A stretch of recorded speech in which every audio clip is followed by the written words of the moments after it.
Assalomu alaykum. Va alaykum assalom. Bugun 1-iyun 2025-yil yozning birinchi kuniga ham yetib keldik. Bugungi dasturimizda uzum barglari nega ocharib ketishi haqida ma'lumot berib o'taman. Bundan tashqari uzumlarim holati bilan sizlarni tanishtiraman. Like va podpiska tugmalarini bosishni unutmang. Qani boshladik. Birinchi navbatda sizlarni Velis uzumi bilan tanishtirmoqchiman. O'ta serhosil, boshlari juda katta bo'ladigan uzum navi. Boy. Bu yilgi ulama Velis hozir gullab turibdi. Ari ham ishlab turibdi mana ustida. Changlatyapti. O'ta serhosil 3-klass urug'siz uzum hisoblanadi. Tinmay yil davomida hosilga kiradi. Uzumim hech solmaydi, hosili kam deydigan obunachilarimiz uchun o'ta to'g'ri keladigan nav. Bu uzumni eksangiz uzumsiz qolmaysiz.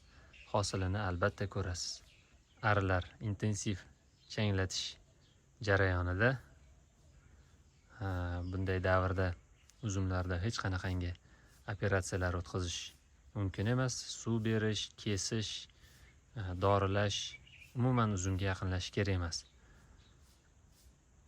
Mana ikkita ari u yoqdan bu yoqdan changlatib yotishibdi. Yaxshi. Shu Velis navi gullaganidan juda ham shirin ifori taralyapti. Mana yana bittasi qo'lim bilan ko'rsataman. Boshini kattaligan mana. Endi gullaydi. Bu yilgi payvand Velis. Yonida esa gigantlarimiz. Mana boshini kattaligini avvalgi dasturlarimda ham ko'rsatgandim. Mana shunaqangi o'ta serhosil uzum. Demak, bu yoqda ham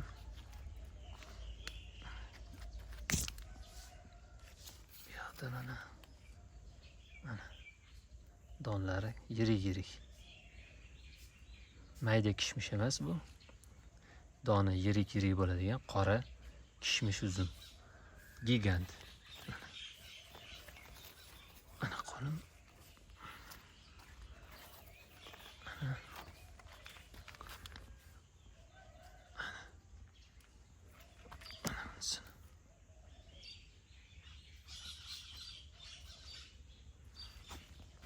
O'ta serhosil.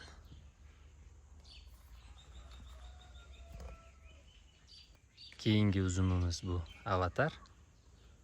Mana juda kindikchalari ham bor.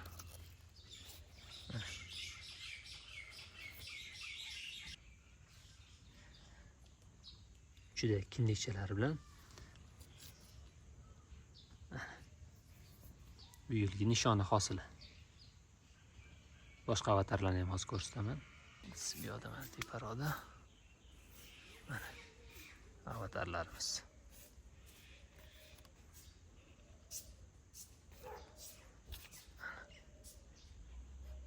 Dona. Mana kindigi bor. Demak, bunisi rizamat uzumimiz. Mana dona yirikligi mana holati.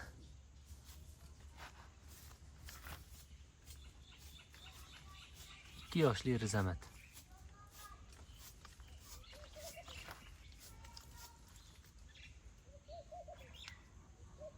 Buni yonidagi esa Alvikani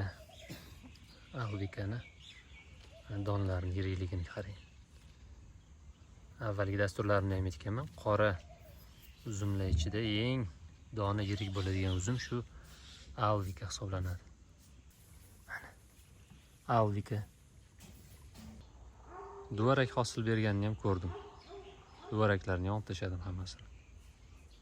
Bu yil birinchi nishoni hosil berishi Alvika. Bunisi manicure finger. Boshini kattaligi, donlari yirik. Yaponiya seleksiyasi. Manicure finger. Yana bitta alvikamizni ko'rsatdik. Boshqa alvikamiz bu. Iyulning oxirlariga pishadi, xudo xohlasa alvika. Iyulning oxirlari, avgustning o'rtalarigacha, xudo xohlasa pishadi. Nega uzum barglari rangi ocharib ketadi? Nega? Bunga sabab uzumlarga temir va magniy moddalari yetishmayapti. Temirni xillat formada agroaptekalardan xarid qilishingiz mumkin. Temir va magniy moddasining yetishmasligi uzumning tanasini yaxshi rivojlanmasligiga, nozik bo'lishiga va ranglari o'sha aytganimdek ocharib ketishiga sabab bo'ladi. Temir moddasidan 3-5 gram 10 litr suvga aralashtirib tomir orqali beraman. Magniydan esa 10-15 gramni 10 litr suvga aralashtirib beraman. Keyingi videolarda ko'rishguncha xayr, salomat bo'ling.